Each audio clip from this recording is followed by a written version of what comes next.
And I remember things that were strange and funny to a little Japanese boy, like watching the Flintstones.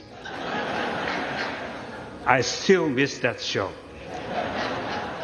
Although I could never translate Yabba-Dabba Doo.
Japanese Prime Minister Fumio Kishida urged members of the U.S. Congress to maintain their support of Ukraine on Thursday.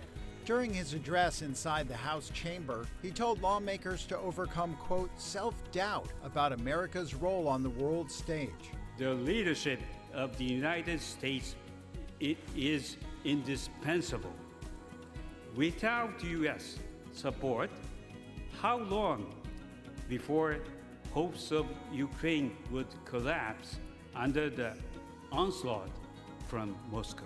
U.S. President Joe Biden's request for $60 billion in aid for Ukraine passed the Democratic-led Senate with 70% support in February. It has been stalled in the Republican-controlled House as Speaker Mike Johnson has refused to allow a vote. Kishida said the fall of Ukraine could embolden China and spark a new crisis in East Asia.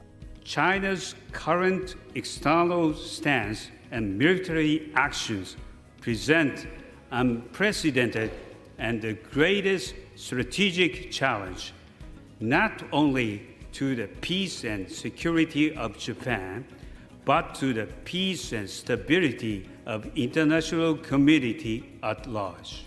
Kishida and Biden held talks at the White House Wednesday, where they discussed, among other things, joint defense cooperation, including a new missile defense system. On Thursday, Philippine President Ferdinand Marcos Jr. joined them.